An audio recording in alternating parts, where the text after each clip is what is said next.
Hey, what's up guys? Hinko here. Figured today I'd go over a quick Havoc Demon Hunter guide. It's mostly for PvP, like the rotation, but you can use this for PvE as well. So Havoc is obviously the DPS spec, the damage spec, and Vengeance is the tank spec. But let's quickly go over my talents. We only have 2 talents to start out with. We actually get the rest as we level up through Legion. But what I've been finding that's been working for me are these 2 here. And let's just go over them. So Fel Mastery, it'll increase your Fel Rush damage by 50%, and it grants 25 Fury when Fel Rush damages at least 1 target. So when I've been, damaging people in battlegrounds and in dungeons, Fel Rush has been one of my most damaging moves, one of the top moves. It actually has 2 charges, and why not increase it by 50%? So it hits everyone as well, which is really nice. One of the best things about it, though, besides hitting everybody, besides all the damage it does, it generates, what is it now, 20 Fury? 25 Fury each time it hits a target. So I'm already up to 42 Fury just by using those 2 abilities. And that kind of goes along the same lines with this, so it's probably one of my favorite talents so far out of all these. Prepared. It's another passive. Reduces the cooldown of Vengeful Retreat by 10 seconds and generates a total of 40 Fury, which is awesome, over 5 seconds if you damage at least 1 target. So your Vengeful Retreat is obviously your backflip. So you Vengeful Retreat, and over a few seconds you're going to generate that 40 Fury. So what I like to do, I like to have that Vengeful Retreat combo where I jump backwards and then immediately bring it back forwards into a Fel Rush, which is really nice. And great thing about it in PvP, not so much in PvE, but it adds a 70% slow for 3 seconds. And we don't get our other slows till, like, for example, 108 gives us Master Glaives. It's a snare when we use our Glaive Talks, which is fantastic. But we don't have that yet. So basically when I start out, I'll run up to somebody, I'll Fel Rush, and then I'll immediately, Fel Retreat, Vengeful Retreat into a Fel Rush.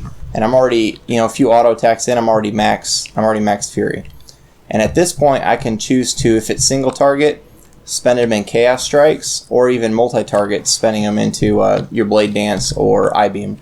I recommend 2 or more targets, definitely use the Blade Dance, not so much on single targets. A lot of people like to suggest that the 100% dodge chance for 1 second is really powerful, and I could say it is. I mean, if you can, like for example, Colossus Smash, if you can time a Colossus Smash right, then you're set. But how often can that possibly happen? So you lose only a little bit of damage versus the, I think it's about 40k. This is what, 31k. So it's about 10k damage. It's not a ton of extra damage, but it's up to you at that point. I've been finding success by just using Chaos Strike and only using Blade Dance when there's 2 targets. So if there's 2 targets, I'll definitely Blade Dance all day long. I-Beam, the only down thing I see about I-Beam is I use it on multi-targets. I don't really use it on single targets, but the down thing I see about it is it's channeled and it can be interrupted immediately, and it is. So what I like to do is I like to run up on somebody, do a quick Vengeful Retreat followed by a Fel Rush into maybe 1 Demon's Bite, and you should be at max Fury, and then just spend it in Chaos Strikes. That's like the best thing. If there's 2 targets or more, Blade Dance, and you're going to do a ton of damage. If there's multiple targets as well, you can I-Beam them all. Now you notice that since Fel Rush has 2 charges, when you Vengeful Retreat, you still got your 1 charge left. Another thing I like to do, I like to just aim it and hit him anyway. Depending on if you hit terrain or not, you can stay near him. But let's say you shot up over here, for example. You gotta waddle back. Well, just toss your glaive at him as you're coming in. It's a little extra damage, so that did 48k. So it crit a little bit. And speaking of crits, that's actually probably your best stat right now for Demon Hunters. And it's simply because of this right here.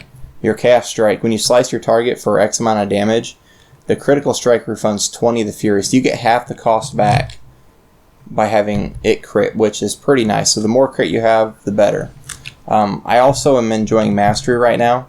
So what our Mastery does, it increases our damage overall, our Chaos damage, and our movement speed by 25%. So you can see that I'm moving at 127% speed. So that's really, really nice in PvE and in PvP. So when you're setting up a nice juicy I-Beam on some targets, a lot of people like to get a stun in first. And if you read these tooltips, your stun 1 minute cooldown costs 30 Fury, and your I-Beam itself costs 50 Fury. So you want about 80 Fury before you want to start this. So I got about 94 Fury. I'll run in, I'll hit my stun on everybody, and then I'll pop my I-Beam.